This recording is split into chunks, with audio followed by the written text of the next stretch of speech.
Mateus, capítulo de número 25. Ontem nós tivemos uma aula sobre esse livro e foi uma aula que nós estamos mastigando até o dia de hoje, como Deus falou conosco e vai continuar no dia de hoje. Lembrando as mulheres que ainda tem vaga para o seminário, tá? Pastora, mas eu não comecei em janeiro, não tem problema. Cada aula é um tema diferente que nós discutimos, que nós aprendemos. Então dá tempo de você entrar, sentar junto conosco, cavar o coração de Deus, aprender da palavra. O seminário vem da palavra semente. Então eu quero, através do seminário, semear, plantar a palavra de Deus no seu coração, para que você ame mais a palavra do Senhor, porque ela é lâmpada para os nossos pés. Quem achou, diga: eu amo a Bíblia. Eu amo a Bíblia e vou morar no céu. É isso aí. O reino dos céus será, pois, semelhante a 10 virgens que pegaram as suas candeias ou suas lâmpadas e saíram para encontrar-se com o noivo. 5 delas eram insensatas ou loucas e 5 eram prudentes. As loucas pegaram as suas candeias, mas não levaram azeite. As prudentes, porém, levaram azeite em vasilhas, junto com as suas candeias. O noivo demorou. Diga comigo: o noivo demorou. Olha para o seu irmão e faz a pergunta: o noivo está demorando? O que ele respondeu? Está com medo? O noivo demorou a chegar e todas ficaram com sono e dormiram, adormeceram. Mas à meia-noite ouviu-se um clamor ou ouviu-se um grito: o noivo vem aí, saiam para encontrá-lo. Então todas as virgens acordaram e prepararam as suas candeias. As loucas disseram às prudentes: dei-nos um pouco do seu azeite, pois as nossas candeias estão se apagando. Verso de número 9, elas responderam: não, pois pode ser que não haja o suficiente para nós e para vocês. Vão comprar o azeite para vocês. E saindo elas para comprar o azeite, chegou o noivo. As virgens que estavam preparadas entraram com ele para o banquete nupcial e a porta foi fechada. Diga comigo: a porta foi fechada. Mais tarde vieram também as outras e disseram: Senhor, Senhor, abra a porta para nós. Mas ele respondeu: a verdade é que não vos conheço. Portanto, vigiem, porque vocês não sabem o dia e nem a hora. Se assente. Você que pode aplaudir a Jesus, faça isso. Aplauda a sua palavra. Quando nós olhamos para esse texto de Mateus capítulo 25, nós precisamos entender que o capítulo de número 24 e o capítulo de número 25, Jesus está falando sobre os fins do tempo, sobre os acontecimentos que virão. No capítulo de número 24, no verso de número 3, vai ser os discípulos que vão perguntar para Jesus acerca do fim do tempo. No verso de número 24, verso número 24, verso número 3, está escrito assim: tendo Jesus se assentado no Monte das Oliveiras, os discípulos dirigiram-se a ele em particular e disseram: diga-nos o que acontecerão essas coisas e qual será o sinal da tua vinda e do fim dos tempos. Eram os próprios discípulos que queriam saber quando seria a hora, quando seria o dia em que aconteceria a vinda do nosso noivo, do nosso Salvador. Esses 2 capítulos, tanto capítulo 24 como capítulo de número 25, você vai encontrar 2 tipos de pessoas, tá? A parábola do servo infiel, você vai ver o servo que foi fiel ao seu senhor, e você vai ver também um servo que foi infiel ao seu senhor. Na parábola das 10 virgens que nós acabamos de ler, você vai ver as 5 loucas e as 5 prudentes. Na parábola dos talentos, que também está no capítulo de número 25, você vai ver aquele que recebeu, que foi um servo bom e fiel, que recebeu o talento, multiplicou e devolveu ao seu senhor. Mas você vai ver também um servo que foi infiel, escondeu o talento, foi preguiçoso e foi um mau servo, tá? O que é uma parábola? Parábola é aquilo que Jesus usava para explicar o momento que ia acontecer ou que estava acontecendo. Jesus sempre utilizava de algum costume da época, de uma tradição, um objeto. Jesus vai utilizar dessas coisas para tratar com seus discípulos através de parábolas. E essa parábola do capítulo de número 25, que tem por título das 10 virgens, Jesus vai usar a tipologia de um casamento. Repita comigo, um casamento. Na tradição de hoje, é o noivo que espera a noiva. Mas na tradição judaica e bíblica, quem espera não é o noivo, quem espera é a noiva. A noiva que espera a chegada do noivo. E quem é o nosso noivo? Quem é o nosso noivo? E quem é a noiva? A igreja. A igreja é a noiva. Então vamos lá. Quem é o pai do noivo? Quem é o pai do noivo? Quem é o noivo? Quem é a noiva? E quem é as 10 virgens? Porque nós aprendemos que as 10 virgens é a igreja. E não, as 10 virgens fazem parte da igreja. A igreja é a noiva.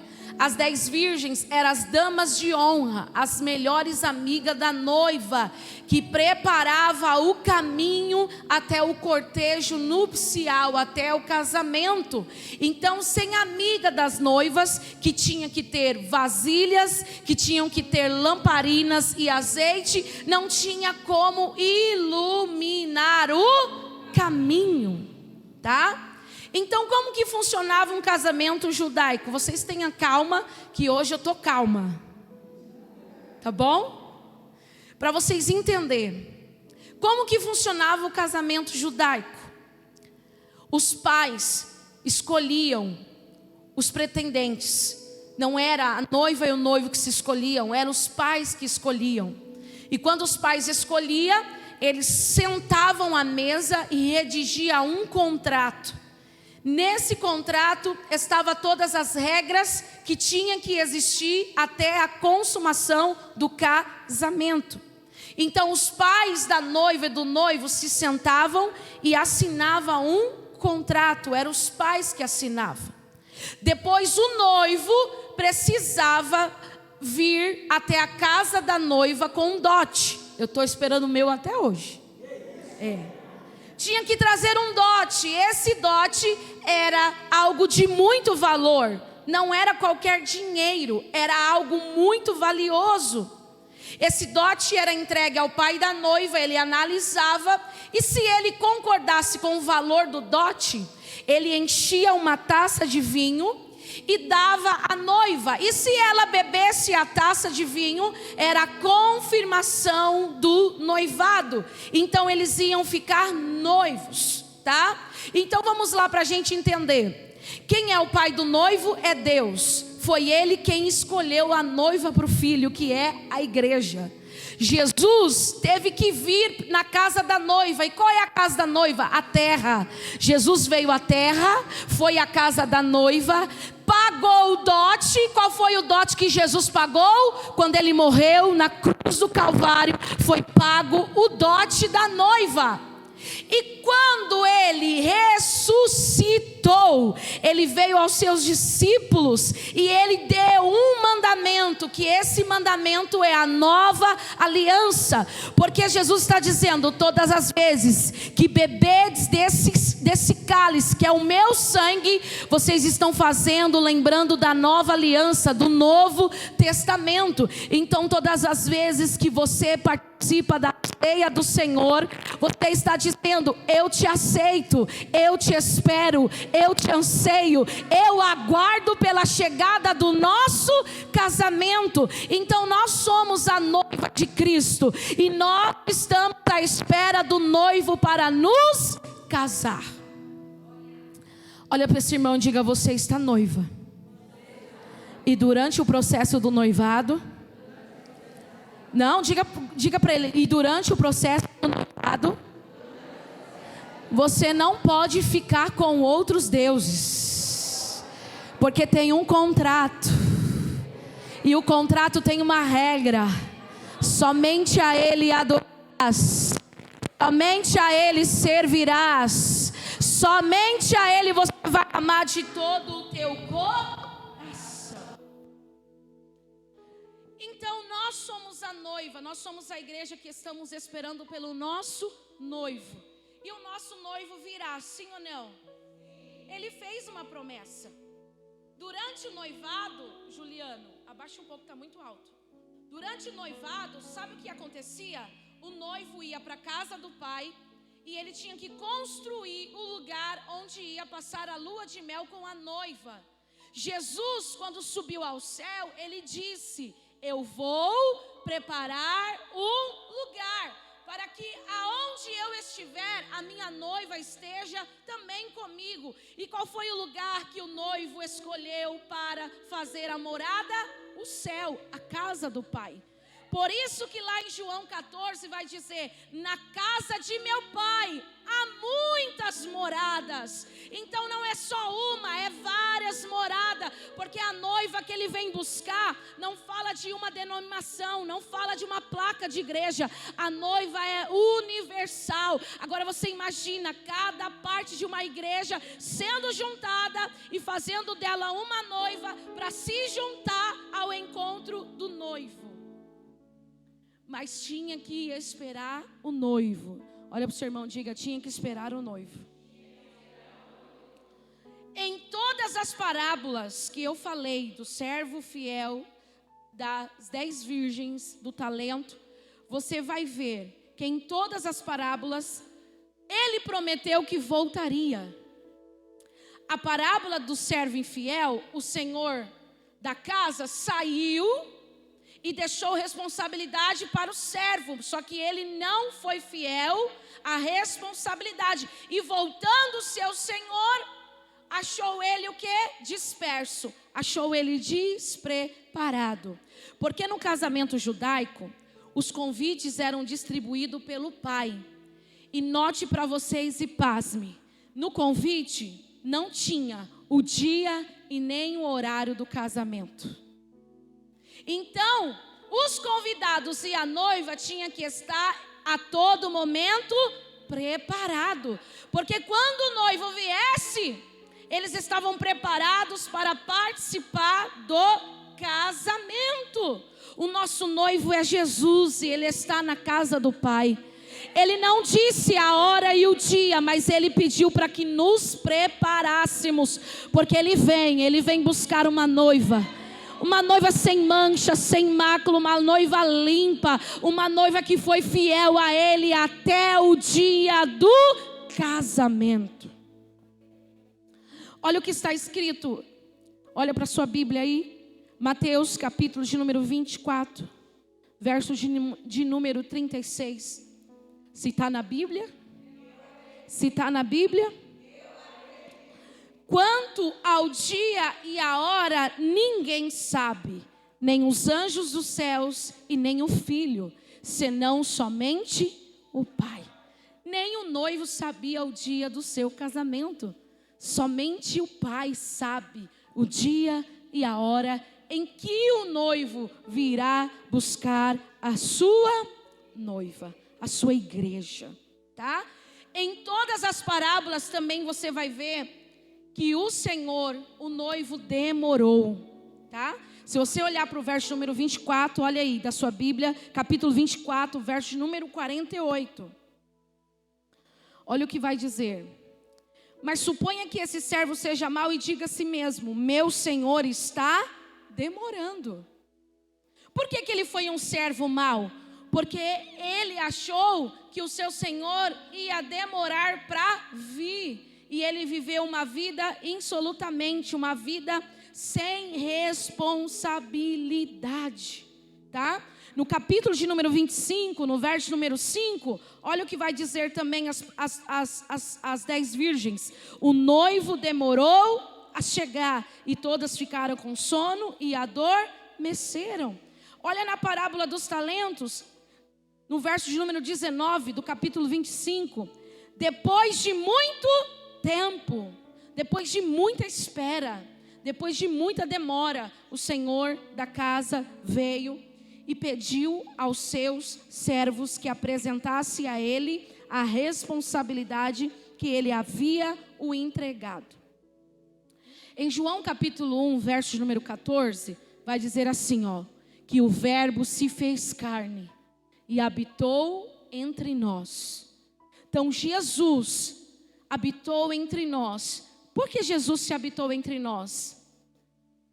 Para sentir, para entender todos os momentos que eu e você viveria nessa terra. Jesus sofreu tudo que a gente está sofrendo. Você sabia disso? Jesus teve tudo. Jesus passou por momentos de dores, de cansaço, de sede, de fome. Jesus foi caluniado. Jesus foi expulso da sua própria cidade. Jesus foi chamado como o filho de Belial. Jesus foi chamado como bêbado naquela época. Jesus foi cuspido. Jesus foi açoitado. Jesus foi humilhado. Jesus passou. Ele veio ao mundo para entender como eu e você ia se sentir aos desafios da vida. Por isso que Jesus declarou: eu venci o mundo e vocês também vai vencer, porque o meu poder foi dado a vocês, e através do meu poder vocês vencerão, permanecerão de pé dia e noite. Mas quando Jesus veio à terra, os homens achavam que Jesus tinha vindo na intenção de implantar um novo sistema político contra Roma. Mas Jesus não veio implantar um novo sistema. Jesus veio falar sobre o reino dos céus. E o que é o reino dos céus? É o reino futuro. É para onde eu e você vamos. Eu vou repetir porque tem alguém que não deu glória. O reino dos céus fala do reino futuro, fala da onde eu e você vamos. Alguém olha para você e diz: para que se gastar por um Deus invisível? Porque um dia Ele virá me buscar e eu o verei o face a face, e eu direi a Ele: eu consegui permanecer até o fim. A primeira vinda de Jesus na terra foi para vencer a morte e vencer o pecado. A segunda vinda que a igreja, a noiva, espera é para buscar, é para se encontrar, é para ir até o encontro do noivo. É quando a igreja vai reinar com o noivo para sempre. Só que o servo infiel, o servo mau da parábola, ele desistiu de esperar.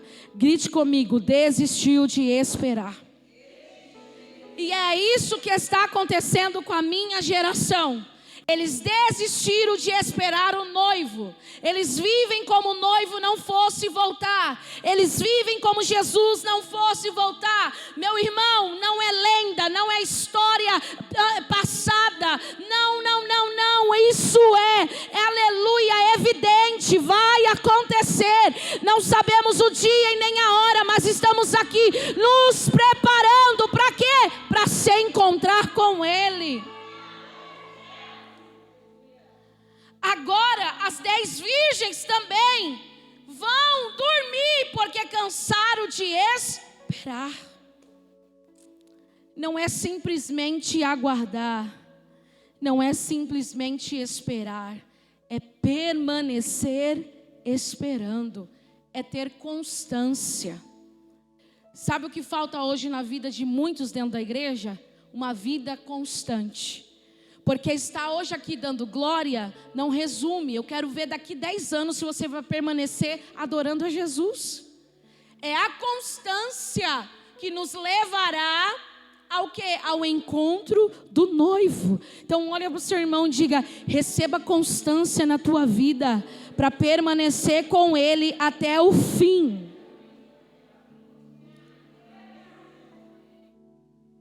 O texto que nós acabamos de ler no capítulo 25, vai falar que só 5 conseguiram esperar o noivo com constância. E essas 5 foi dada ao nome de prudentes.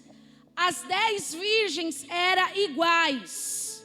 Você não conseguia distinguir quem era louca e quem era as prudentes, quem era sensata e quem era insensata. Somente a chegada do noivo vai revelar quem é e quem não é. Eu não posso querer dar títulos nomeando se a irmã A é louca, se a irmã A é insensata ou é prudente. Isso cabe a Jesus, o noivo. Somente Ele vai selecionar. Por isso que ele vai dizer na parábola do trigo e do joio: não dá para separar o trigo do joio. Isso não é trabalho da igreja, isso não é função do pastor, porque você tentando arrancar o joio, você pode tirar o trigo. Então naquele grande dia ele fará a separação de quem é e de quem não é. Todas elas foram convidadas para o casamento. Todas elas ouviram o chamado do noivo, mas só ouvir ele chamar não é suficiente.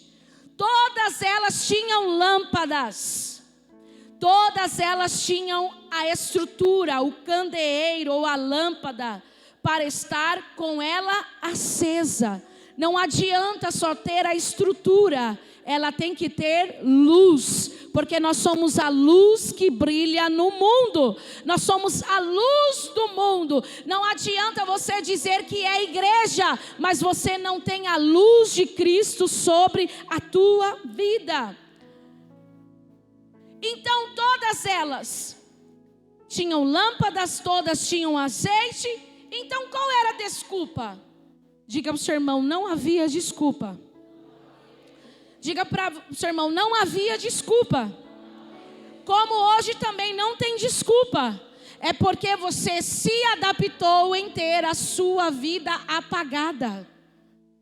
É porque você se acostumou a estar apagado. E lâmpada apagada não ilumina o caminho. Lâmpada apagada não influencia ninguém. Pastora, porque ninguém na minha casa serve a Jesus? Porque a sua lâmpada está apagada. No dia que você acender a sua lâmpada, eles vão ver o brilho de Cristo em você. E isso será o suficiente. A maior pregação não é com a boca, mas é com a tua vida, é com a tua lâmpada. Olha para o seu irmão e diga: a sua lâmpada precisa estar acesa. Deus te trouxe hoje aqui para acender essa lâmpada.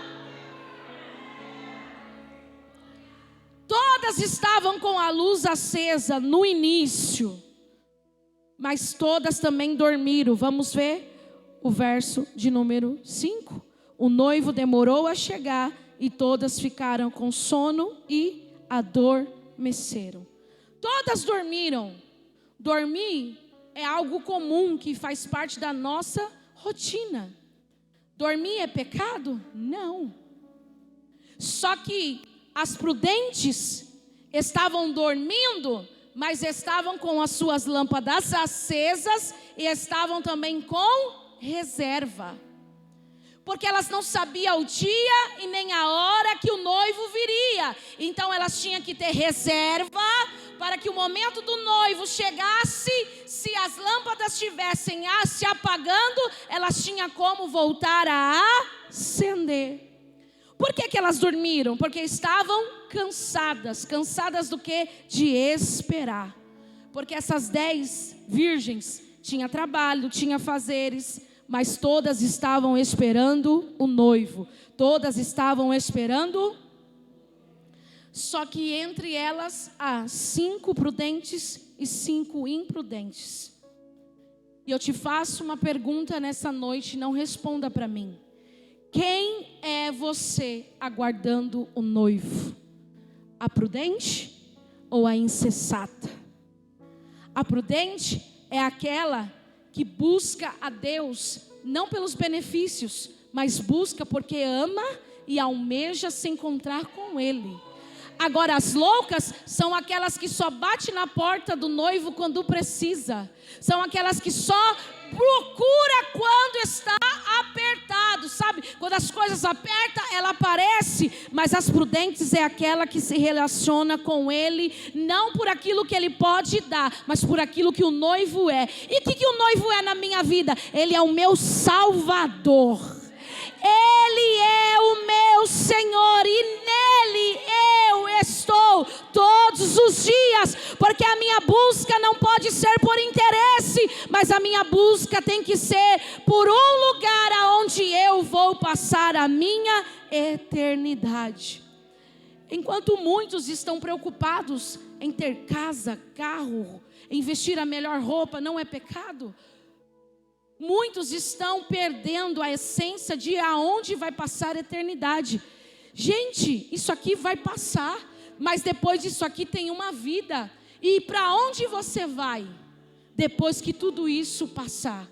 Você tem que se preocupar aonde você vai passar e com quem você vai passar a sua eternidade.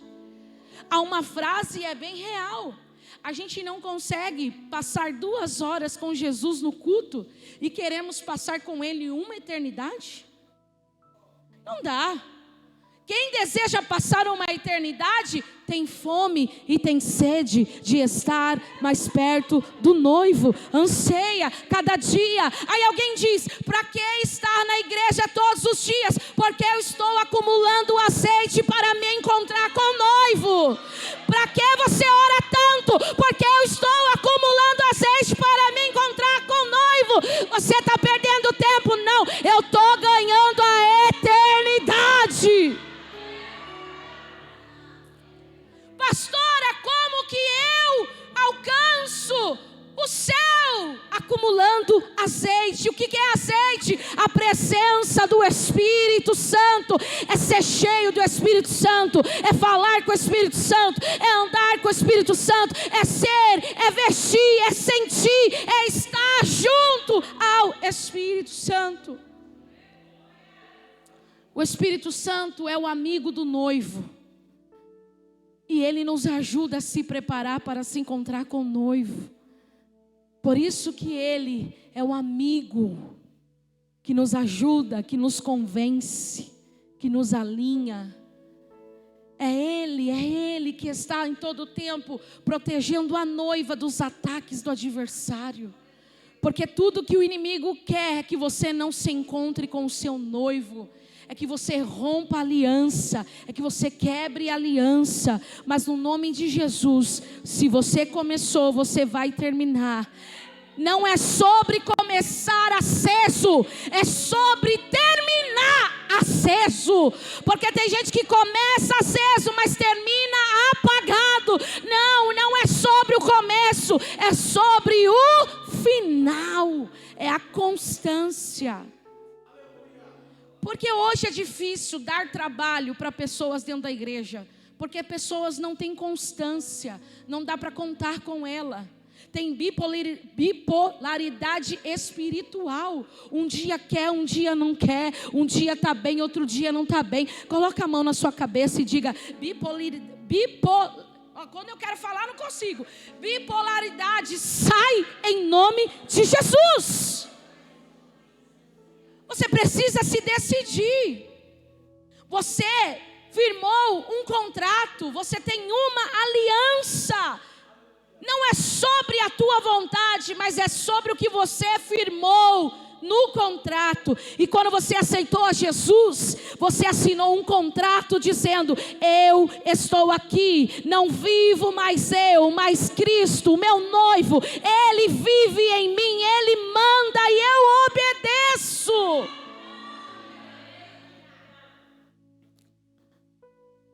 é sobre constância, ter constância. Não é sobre intensidade. O que é intensidade? É você se gastar por um momento e depois não continuar se gastando mais. Não é sobre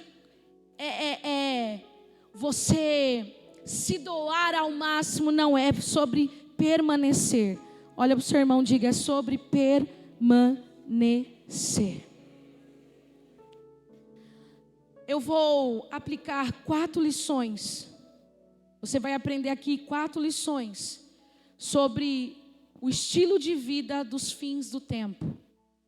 4 lições. A primeira lição não é sobre intensidade, é sobre constante intensidade. Porque tem muitos que são intensos para fazer, mas fazem apenas durante o mês. Ou durante o azeite. Quando o azeite apaga, ele não quer mais. Mas eu estou falando de uma entrega constante, de servir a Deus constantemente. Não é sobre o que eu estou vivendo agora, é o que eu estarei vivendo daqui 10 anos. Faça essa pergunta para você. Será que daqui 10 anos você terá a mesma intensidade e constância que você está tendo hoje? Porque não é sobre agora. Agora você está dizendo, eu estou firme. Agora eu sirvo. Agora eu quero. Mas daqui 10 anos, será que você continuará constante? Porque os anos se passam. E com ele vem a demora da chegada do noivo. Só que a demora não é para nos desanimar. A demora é para a gente melhorar. A demora não serve para te cansar. A demora serve para te preparar. Diga para o seu irmão, ele não está demorando. Ele só quer que você melhore mais. Ele só quer que você se envolva mais. Como eu disse, o desafio para você ter um estilo de vida nos fins do tempo não é sobre começar aceso, mas é sobre terminar aceso, se encontrar com a luz acesa no meio da escuridão. O que Jesus quer da gente não são o nosso trabalho, os nossos frutos. Jesus quer de nós a permanência. A permanência nele fará você dar frutos. Não fruto vai fazer você permanecer. Não, é você permanecer em Jesus. Abra comigo João, capítulo de número 15, verso de número 5. Olha que o texto vai dizer: eu sou a videira verdadeira, vocês são os ramos. Se alguém permanecer em mim e eu nele, esse dará muito fruto. Você só vai dar fruto quando você permanecer. É a sua permanência que fará você produzir. Não é para produzir, para permanecer, é permanecer para produzir. Quantos estão entendendo? Diga amém. Depois na sua casa você lê, que eu sei que você não lê, mas em nome de Jesus você vai ler. Você vai ver nesse texto essa palavra permanência 10 vezes. Era Cristo enxertando em nós. Não é sobre o que você faz, é sobre a sua permanência em fazer. Não é o quanto você dá, mas é o quanto você permanece fazendo. Não é sobre o que você pratica, mas é o que você permanece praticando. É permanecer para produzir, não produzir para permanecer. Estende as tuas mãos sobre o teu irmão, diga: eu declaro, eu profetizo que daqui 10 anos você irá permanecer no mesmo lugar. Deus quer te fixar no mesmo lugar. É permanência. É permanência. Se você pegar 10 anos atrás, onde a igreja começou, alguém disse: essa árvore aí não vai permanecer. Mas estamos aqui 10 anos depois. Alguém pode falar, aquela igreja que começou na rua Livônia, desprezada, mal tinha nada, era uma casa muito engraçada, não tinha teto, não tinha nada. Hoje, 10 anos depois, eles permanecem de pé e estão dando frutos.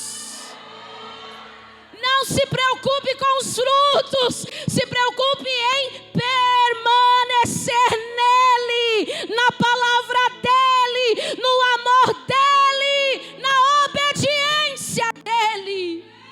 Orebaia calassuia. É lugar de constância, é fixar no mesmo lugar. O que o salmista vai dizer no Salmos 1? Que nós somos como árvores plantadas junto ao ribeiro de águas. E quem é a água? O Espírito que nos rega. Sabe?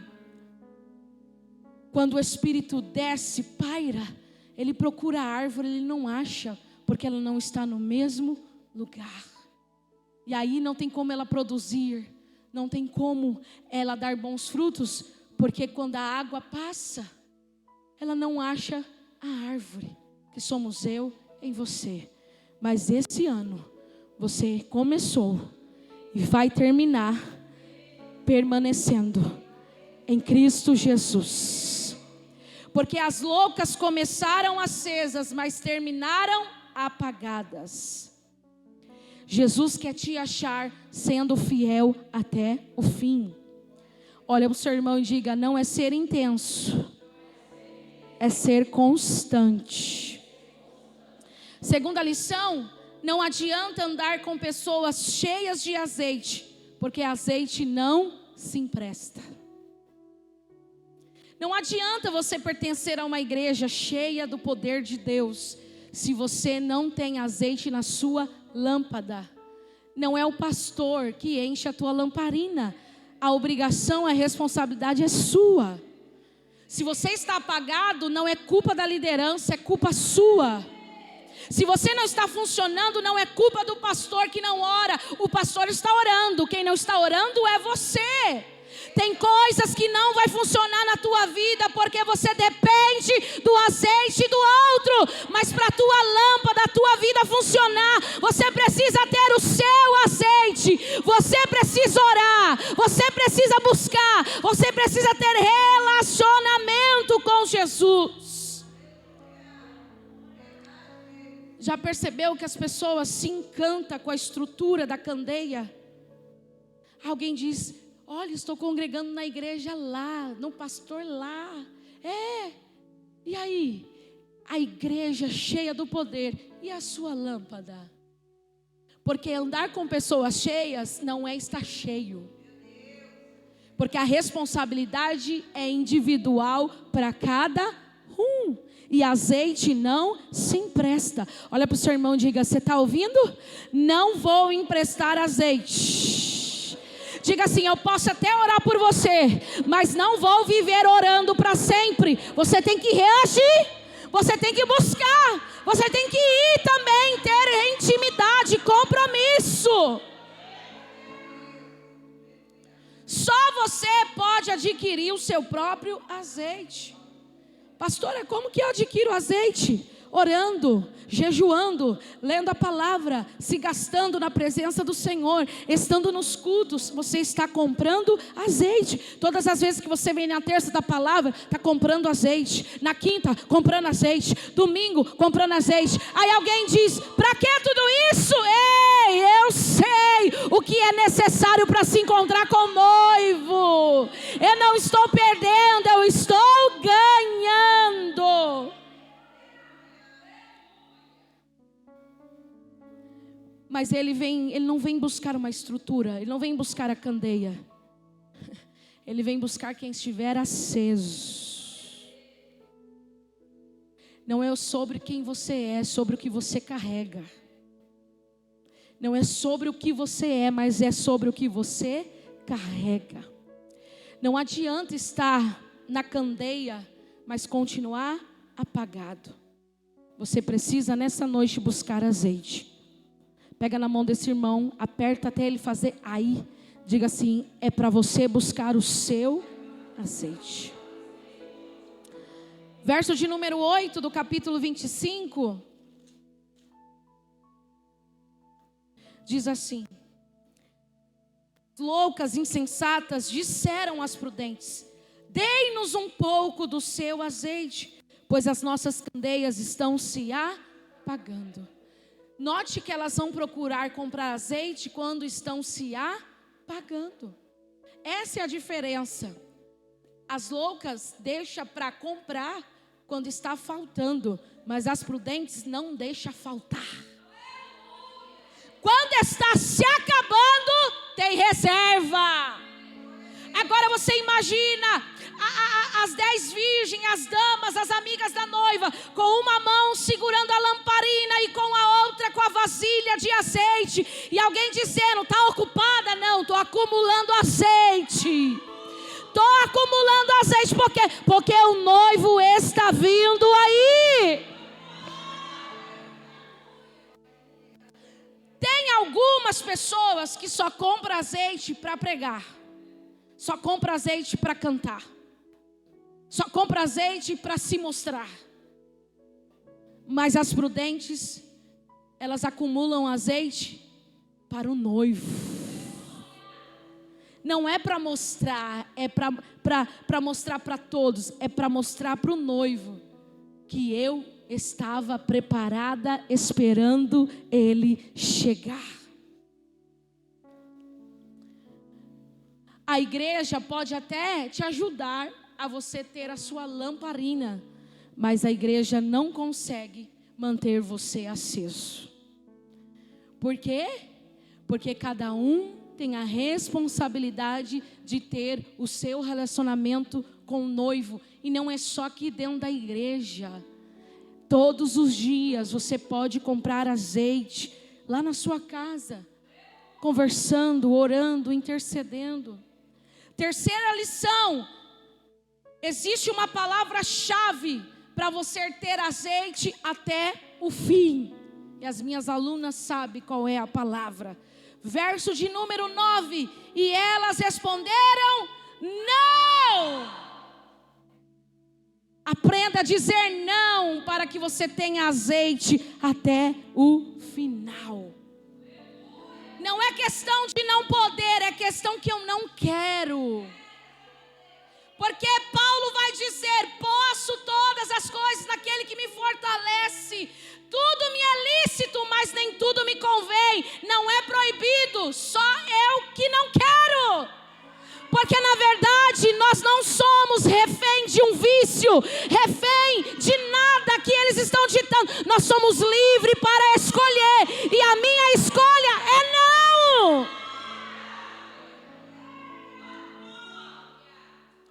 Eu lembro, eu estava contando isso para a Cidinha, quando eu estava no colegial, primeiro ano da escola.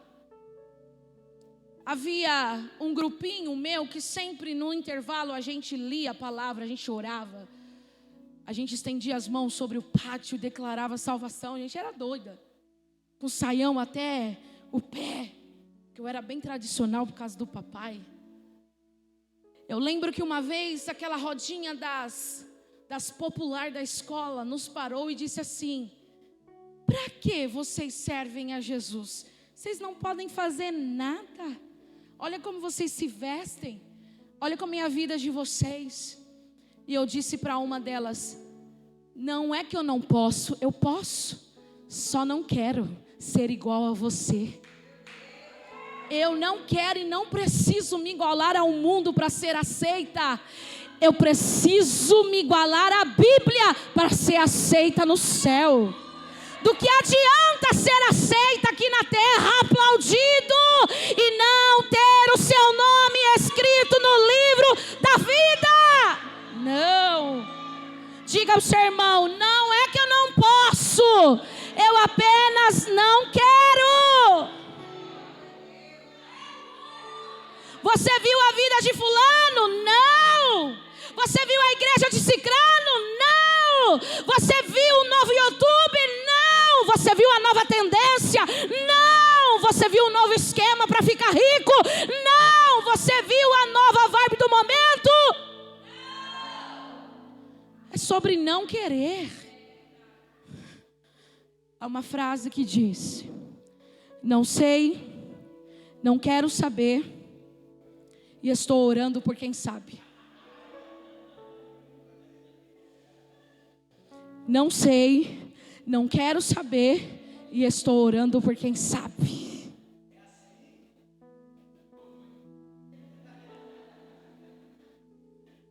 Porque se você declara que tem raiva, é porque você queria ficar sabendo. Então, não sei, não quero saber, e estou orando por quem sabe. Diga ao seu irmão: você está sabendo de alguma coisa? Vou orar por você.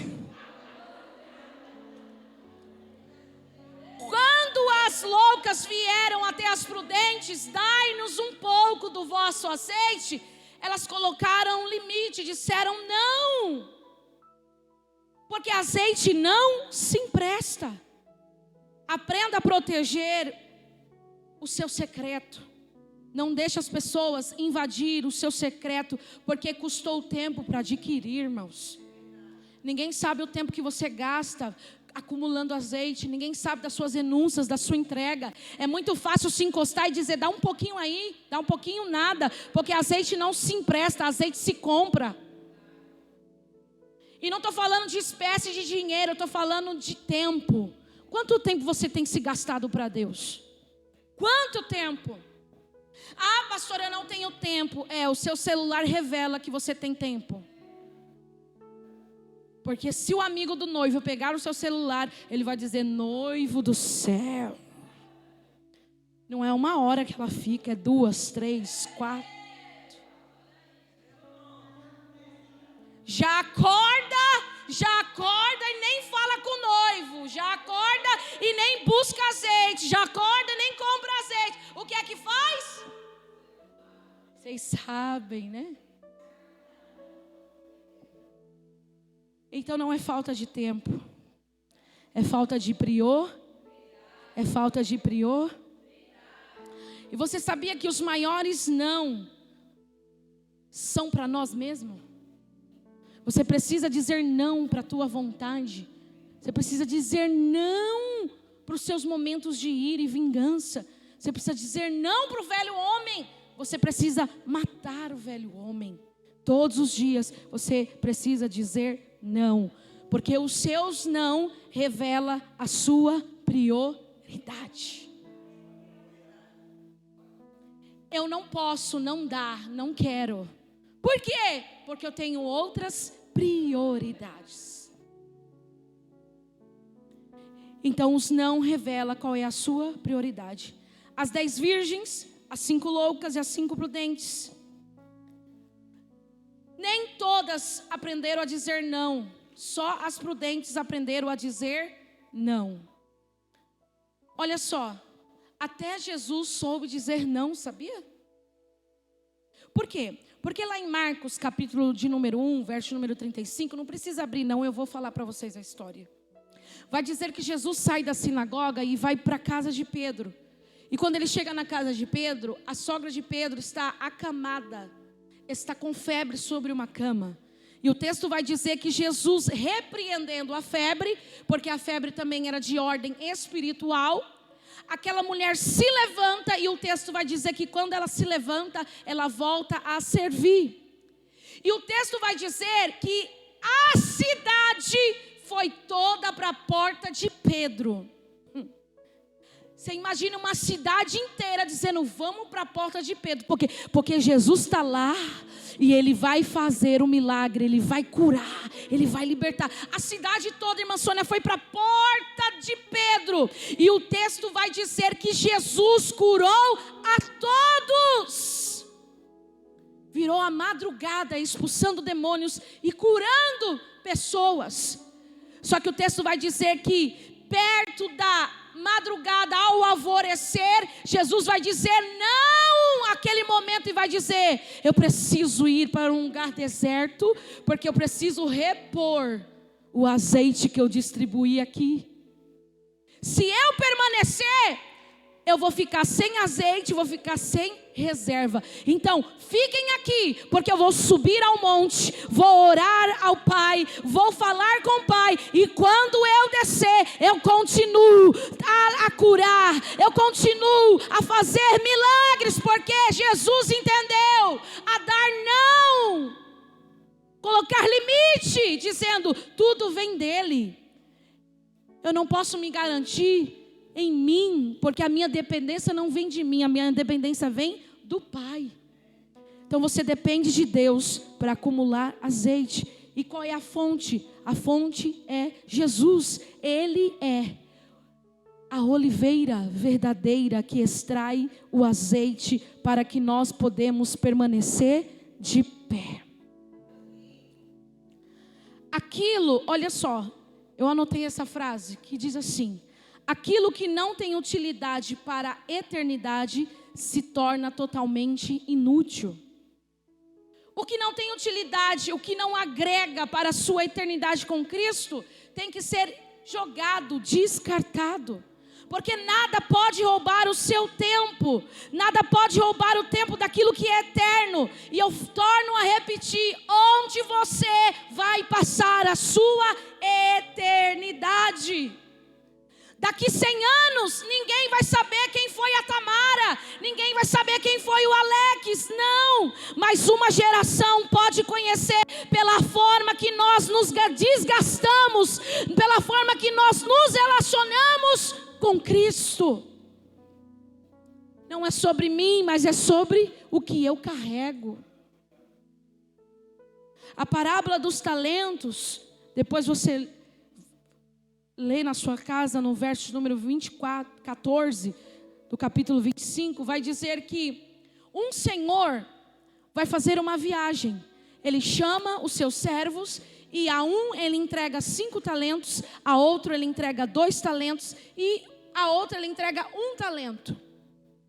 Ele vai e não diz a hora e nem a data que ele vai voltar. O que recebeu 5, multiplicou e se tornou 10 talentos. O que recebeu 2, multiplicou. E aí ficou com 4 talentos. O que recebeu 1, ficou com medo de perder. E sabe o que ele fez? Enterrou na terra. Aí quando o Senhor veio, que ele achava que ele ia demorar muito, quando o Senhor veio, eles tinham que prestar conta. O que ele entregou 5, ele devolveu 10. O que ele entregou 2, ele devolveu 4. E o que ele entregou 1, enterrou aquilo que ele havia entregado, a responsabilidade.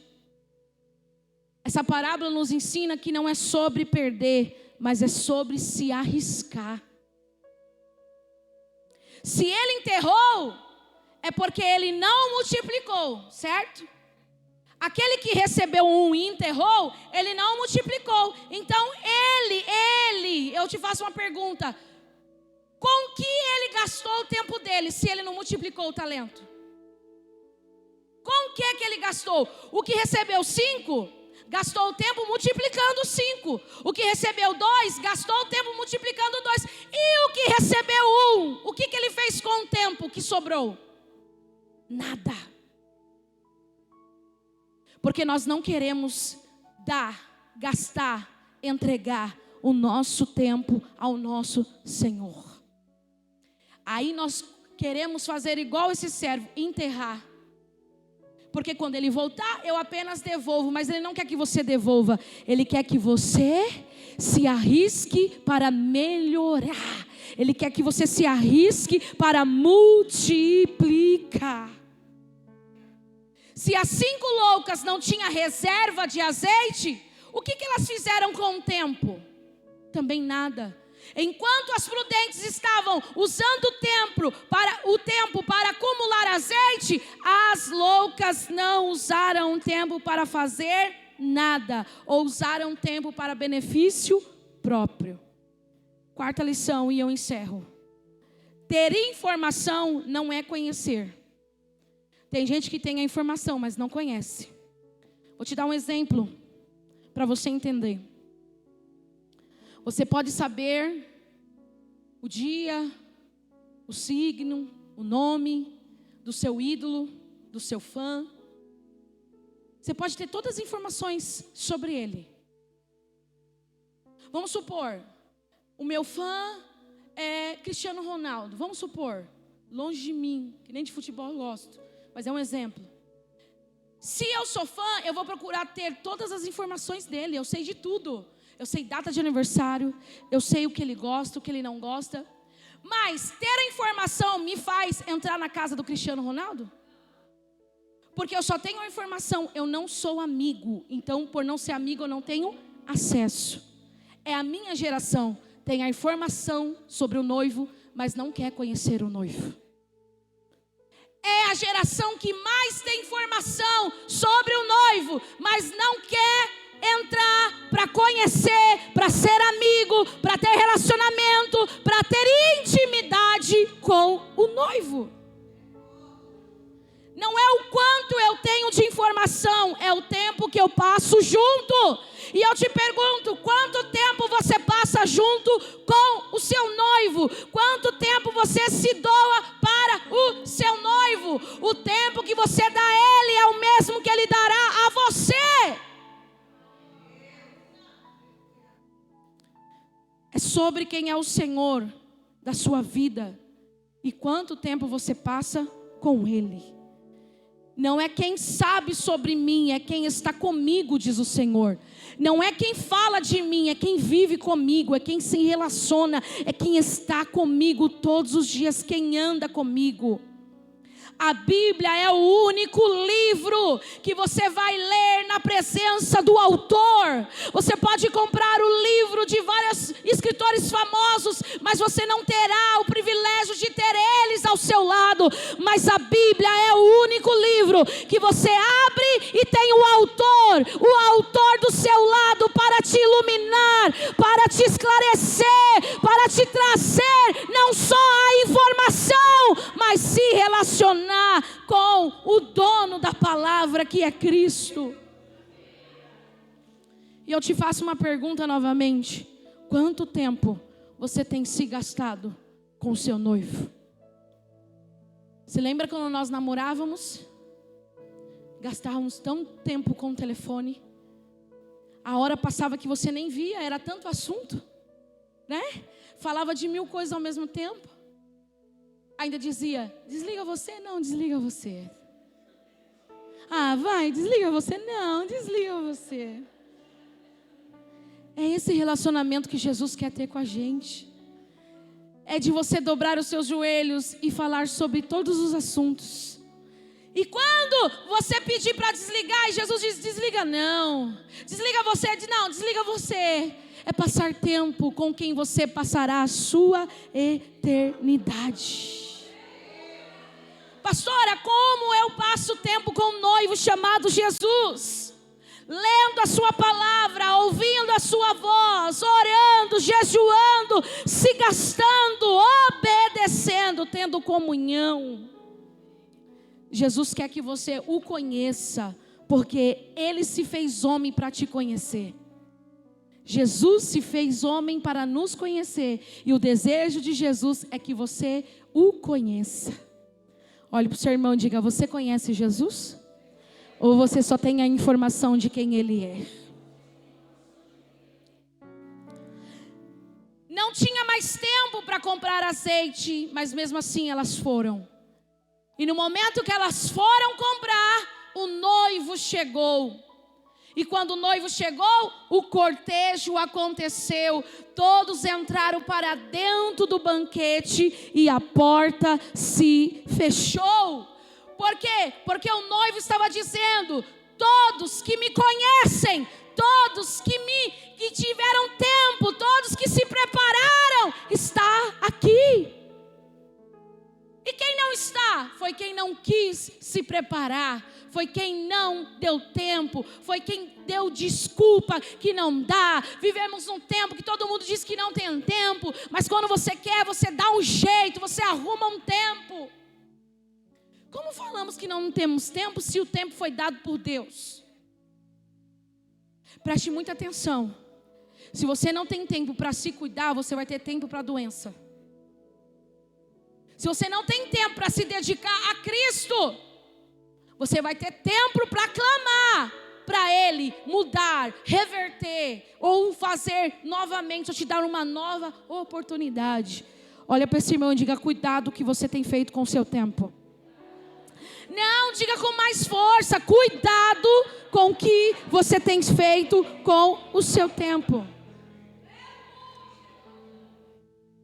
E quando elas voltam, a porta está fechada. E a porta vai permanecer fechada. Foi como nos dias de Noé. Noé avisou que o dilúvio ia acontecer, mas eles não deram ouvido. E quando a chuva chegou, eles bateram na porta dizendo: abra-nos a porta. Mas Deus estava dizendo: quem me conheceu, quem me buscou, já está dentro, não vou abrir mais a porta. Por isso que Isaías vai dizer: buscai ao Senhor enquanto se pode achar, porque chegará o dia que não haverá mais tempo. Que Deus abra os teus ouvidos para você ouvir essa palavra, que ela seja enxertada no teu coração e algo mude dentro da sua vida, porque não é sobre ter informação, é sobre conhecer Jesus, é sobre conhecer Jesus. O texto vai dizer que a porta foi fechada. Mais tarde vieram também as outras e disseram: Senhor, Senhor, abra-nos a porta. E o que o Senhor vai dizer? Não vos conheço. Porque tem muita gente que está na igreja, mas não conhece o Cristo da igreja. Por isso que ele vai dizer: eu nunca vos conheci. Vocês têm lamparina, vocês têm nome de que está vivo, vocês têm azeite, mas vocês nunca procurou a me conhecer verdadeiramente. Não vos conheço. Aí o texto vai terminar dizendo: portanto, vigiem, porque vocês não sabem o dia e nem a hora. Jesus vai dizer que vai ser semelhante. Quando diz semelhante, é parecido. A volta de Jesus, a volta do noivo, será semelhante a um ladrão. O ladrão avisa quando vai roubar sua casa? Ele te pega de surpresa. Para que prevaleça aqueles que começaram sua vida com azeite e terminaram tendo azeite. Não é sobre começar aceso, é sobre terminar aceso. Diga para o seu irmão: não é sobre você começar aceso, é como você vai terminar. E você precisa terminar com a sua lamparina acesa. Você canta por cantar, porque quantas vezes a gente cantamos: minhas lamparinas estão a ser. Isso aqui é Mateus 25. É você declarando que tem azeite, que a sua lamparina está acesa. Só estou esperando o barulho em direção à porta. Olha que o hino declara: é só bater que eu. É só bater. Eu estou o quê? Preparada para abrir. Sendo que a porta será aberta pelo noivo. E a função da igreja está preparada. A função da igreja está pronta. Não está demorando. Ele só quer que a gente melhore o que precisa ser melhorado. Se coloque de pé. Minhas lamparinas estão acesas.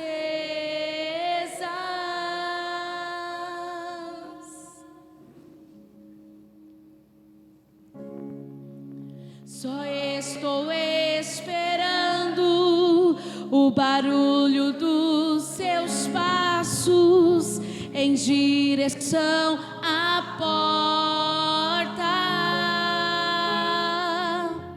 É só bater que eu vou abrir.